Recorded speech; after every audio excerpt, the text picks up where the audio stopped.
അടുത്തതായി മാജിക് അവൻ്റെ second recipe of the week. ഈ ആഴ്ചത്തെ സെക്കൻഡ് റെസിപ്പി ഞാൻ നേരത്തെ തന്നെ പറഞ്ഞു കഴിഞ്ഞു. പുട്ടാണ്. പുട്ടെന്ന് പറഞ്ഞാൽ നമ്മുടെ നാട്ടിൽ പുട്ടെന്ന് പറയുന്നത് ഏറ്റവും വലിയൊരു ഭക്ഷണമാണ്. പണ്ട് തൊട്ടേ ഉള്ള ഭക്ഷണമാണ്. നല്ല ആരോഗ്യത്തിന് നല്ലതാണ്. കാര്യം സ്റ്റീംഡാണ്. ആവിയിൽ വേവിക്കുന്ന ഒരു കാര്യം എന്ന് പറയുമ്പോൾ എന്തുകൊണ്ടും ആരോഗ്യപ്രദമാണ്. ഇപ്പോൾ പുട്ടിന് മാത്രമായിട്ട് കടകളുണ്ട്. പുട്ട് ഭയങ്കര ഹിറ്റാണ് ഇപ്പോൾ. സാധാരണ നമ്മൾ പണ്ടൊക്കെ ആണെങ്കിൽ അരിപ്പുട്ട്, ഗോതമ്പ് പുട്ട്, പിന്നെന്താ ചമ്പാപ്പുട്ട്, ഇതൊക്കെയാണ് സാധാരണ പുട്ട്. നെല്ല് കുത്തി പച്ചരിയിൽ കുത്തിയെടുത്ത അരി വെച്ചിട്ടുള്ള പുട്ട്, അങ്ങനത്തെ കാര്യങ്ങൾ. ഇപ്പം അങ്ങനെയൊന്നുമില്ല. പല വെറൈറ്റി പുട്ടുകളാണുള്ളത്. എന്തായാലും ഈ വെറൈറ്റികളുടെ കൂട്ടത്തിൽ നമുക്കൊരു ചെറിയ വെറൈറ്റി ആകാം അല്ലേ? അപ്പോൾ നമ്മളുടെ പുട്ട് ഇന്ന് വെറൈറ്റിയാണ്. ഇത് മൈദാമാവ് കൊണ്ടുള്ളൊരു പുട്ടാണ്. ഇതെങ്ങനെയാണ് ഈ മൈദാമാവ് കൊണ്ട്? ശരിക്കും പറഞ്ഞാൽ നല്ല സ്വാദാണ്.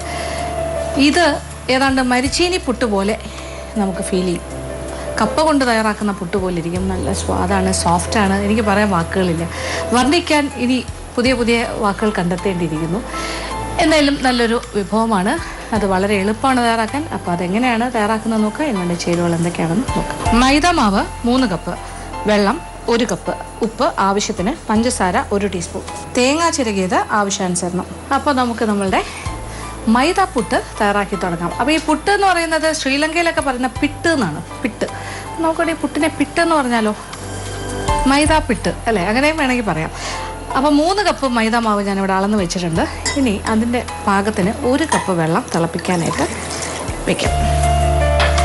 അപ്പോൾ വെള്ളം ഒന്ന് തിളച്ച് തുടങ്ങുമ്പോൾ നമ്മൾ അതിനു മുമ്പ് തന്നെ കുറച്ച് ഉപ്പ്, അതായത് ആവശ്യത്തിന്, ഈ 3 കപ്പ് മൈദ മാവിന് ആവശ്യമുള്ള ഉപ്പ്,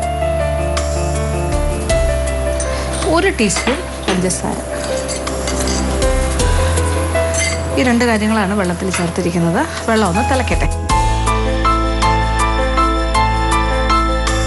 അപ്പോൾ വെള്ളം നല്ലൊരു തിള വന്നു കഴിഞ്ഞു. ഇനി നമുക്ക് തീ ഓഫ് ചെയ്യാം. ഇതിലിട്ട പഞ്ചസാരയും ഉപ്പും എല്ലാം പാകത്തിന് അത് നന്നായിട്ട് ഇതിനേക്ക് അലിഞ്ഞ് ചേർന്ന് കഴിഞ്ഞു. ഇനി എന്താ ചെയ്യേണ്ടത്? ഇനി കൈയോടെ എന്താ ചെയ്യേണ്ടതെന്ന് വെച്ചാൽ, മാവെടുത്ത് വെച്ചിരിക്കുകയാണല്ലോ, അതിലേക്ക് ഈ ചൂടുവെള്ളം ഒഴിക്കുകയാണ്. എന്നിട്ട് നന്നായിട്ടൊന്ന് ഇളക്കി കൊടുക്കുക.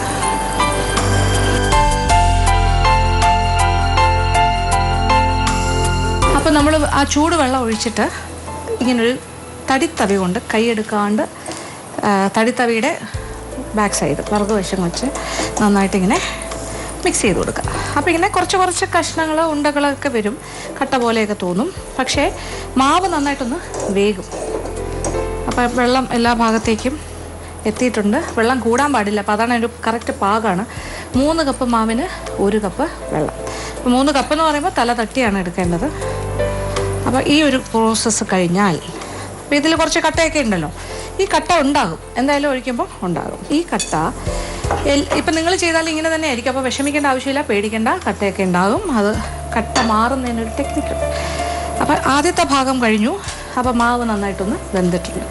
ഇനി ഈ മാവ് ഒരു പരന്ന പാത്രത്തിലേക്ക് നമ്മൾ മാറ്റാൻ പോവാണ്.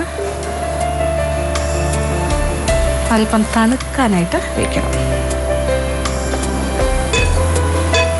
അപ്പം നമ്മുടെ മൈദ പിട്ടിന് വേണ്ട കാര്യങ്ങളാണ് ഇപ്പോൾ നമ്മൾ ചെയ്തുകൊണ്ടിരിക്കുന്നത്. പിട്ടെന്നോ പുട്ടെന്നോ പറയാൻ കുഴപ്പമില്ല. അപ്പോൾ ഇതിങ്ങനെ ഒരല്പസമയം തണുക്കാനായിട്ട് വയ്ക്കണം. അപ്പോൾ ഇതിൻ്റെ ചൂടൊക്കെ ഒന്ന് പോകട്ടെ. അത് കഴിഞ്ഞിട്ടാണ് ഈ പുട്ടിൻ്റെ ബാക്കി ഭാഗങ്ങൾ എങ്ങനെയാണെന്ന് കാണുന്നത്. അപ്പോൾ എന്തായാലും വെയിറ്റ് ചെയ്യാം. ഒരു ഷോർട്ട് മാജിക് ബ്രേക്ക്. അപ്പോൾ നമ്മുടെ മൈദയുടെ കൂട്ട്, പുട്ടിൻ്റെ കൂട്ട് ഇപ്പോൾ നല്ലതായിട്ട് തണുത്ത് കഴിഞ്ഞു. അപ്പോൾ ഇതിൽ കുറച്ച് കട്ടയെല്ലാം ഉണ്ടല്ലോ, ഈ കട്ടയെല്ലാം മാറും. അപ്പോൾ നന്നായിട്ട് തണുത്ത് കഴിഞ്ഞിട്ട് ഇനി എന്താ ചെയ്യേണ്ടതെന്ന് വെച്ചാൽ, മിക്സിയിൽ, ഇപ്പോൾ നമ്മൾ വലിയ ബൗൾ അല്ലെങ്കിൽ ചെറിയ ബൗളിൽ ഇതിപ്പോൾ 2, 3, 4 പ്രാവശ്യമായിട്ട് ചെയ്താൽ മതി. ഒരടി, ദാറ്റ് ഈസ് 1 പ്രാവശ്യം ഒന്ന് ബീറ്റ് ചെയ്യണം. അപ്പോൾ അത് നല്ല പൗഡർ ഫോമിൽ ഇങ്ങനെ പൊടിഞ്ഞു വരും. അപ്പോൾ ഈ വലിയ കട്ടകളെല്ലാം മാറും. അതാണ് ടെക്നിക്ക്. പിന്നെ ഇനി ഇത് നിങ്ങൾക്ക് തോന്നുന്നു ഇതിങ്ങനെ ബീറ്റ് ചെയ്യുന്ന സമയത്ത് കുഴഞ്ഞു പോയതുപോലെയോ, അല്ലെങ്കിൽ ഈ കട്ട അങ്ങനെ നന്നായിട്ട് ആകാതെ, കട്ട ഇളകി വരാണ്ട് കുറച്ചുകൂടെ കട്ടയായി പോകുന്നു ഒക്കെ തോന്നുകയാണെങ്കിൽ ഒരു ശകലം മൈദാമാവും കൂടി ചേർത്തിട്ട് ബീറ്റ് ചെയ്യാം. ഞാനിതൊന്ന് ബീറ്റ് ചെയ്ത് കറക്റ്റ് ഫോമിലാക്കി കൊണ്ടുവരാം. പിന്നെ ഇതേപോലെ തന്നെ ഗോതമ്പ് മാവിലും ചെയ്യാം. ഞാനിപ്പോൾ മൈദാമാവിൽ ചെയ്ത് കാണിക്കുന്നു. നോക്കുക, ആദ്യം അതൊരു വെറൈറ്റിയാണ്. സാധാരണ ആരും മൈദാമാവിൽ പുട്ടുണ്ടാക്കാറില്ല. ഗോതമ്പ് മാവിൽ സാധാരണ നമ്മൾ ഉണ്ടാക്കുന്നതാണല്ലോ. അപ്പോൾ ഇതിൽ ഇങ്ങനെ ചെയ്യാമെന്നാണ് ഞാൻ കാണിക്കുന്നത്.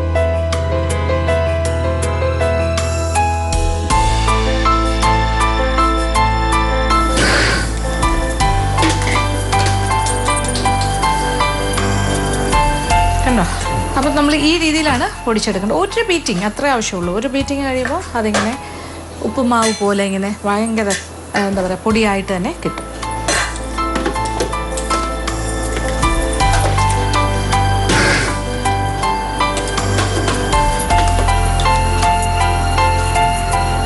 അപ്പോൾ മൈദാമാവിൻ്റെ വലിയ കട്ടകളെല്ലാം പോയതേ നോക്കൂ, നല്ല ചെറിയ തരിയായിട്ട് മാറിക്കഴിഞ്ഞു, നല്ല രീതിയിൽ ആയി വന്നിട്ടുണ്ട്.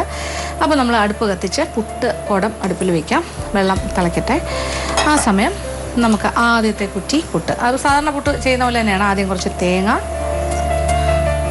നല്ല പച്ച തേങ്ങയാണ് ഏറ്റവും നല്ലത്. കുറച്ച് ഇതിന് തേങ്ങ ഇച്ചിരി കൂടുതലിട്ടാൽ കൂടുതൽ സ്വാദായിരിക്കും. അതിൻ്റെ മേളിൽ നമുക്ക് മാവ്,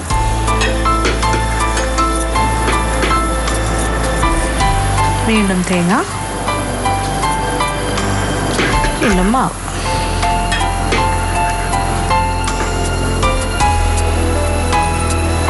ഏറ്റവും മേളിലായിട്ട് നിറയെ തേങ്ങ വെച്ച് കൊടുക്കാം. അങ്ങനെ നമ്മളുടെ ആദ്യത്തെ കുറ്റിപ്പുട്ട് റെഡി. അത് ഫിക്സ് ചെയ്തു. ഇനി എന്താ, അടച്ചു കൊടുക്കാം. ഇനി വെയിറ്റ് ചെയ്യാം. നന്നായിട്ട് താഴെ വെള്ളം തിളയ്ക്കും. അത് കഴിഞ്ഞ് ആവി മുകളിലേക്ക് വരും. ആവി വന്നു കഴിഞ്ഞാൽ പിന്നെ വെയിറ്റ് ചെയ്യേണ്ട ആവശ്യമില്ല, പെട്ടെന്ന് തന്നെ 2 മിനിറ്റ് ആവി കയറിയാൽ മതി, പുട്ട് റെഡി.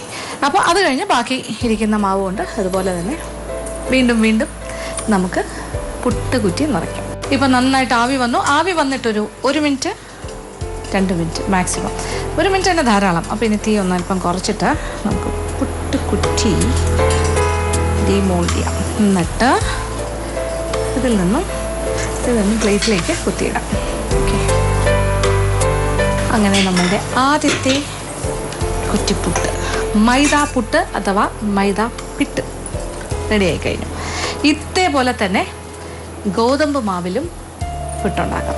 അപ്പോഴും ഇതേ പ്രോസസ്സ് ചെയ്യുക. സാധാരണ നിങ്ങൾ വീട്ടിലുണ്ടാക്കുന്ന ഗോതമ്പ് പുട്ടിനെക്കാട്ടിലും സ്വാദിഷ്ടമായിരിക്കും, കുറച്ചുകൂടി സോഫ്റ്റായി. ഇതിങ്ങനെ തൊടുമ്പോൾ തന്നെ ഇങ്ങനെ പഞ്ഞി പോലെയാണ് ഇരിക്കുന്നത്. ഇങ്ങനെ പ്രസ് ചെയ്യുമ്പോൾ സ്പ്രിങ് പോലെയാണ്. തിരിച്ചിങ്ങനെ നമ്മൾ ചില കേക്ക്സൊക്കെ സ്പഞ്ച് കേക്കിലൊക്കെ തൊടുന്ന പോലെയാണ് തിരിച്ചു വരും കൈ, അത്രയ്ക്ക് സോഫ്റ്റ് ആയിരിക്കും.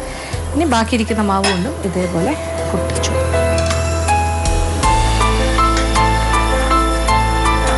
അങ്ങനെ നമ്മുടെ 2 കുറ്റിപ്പുട്ട് റെഡിയായി കഴിഞ്ഞു. ഇത് ലാസ്റ്റ് കുറ്റി. അങ്ങനെ 3 കുറ്റി, ഏകദേശം 3 കുറ്റിപ്പുട്ട് നമ്മൾ ഈ അളവിൽ നിന്നും തയ്യാറാക്കുകയാണ്.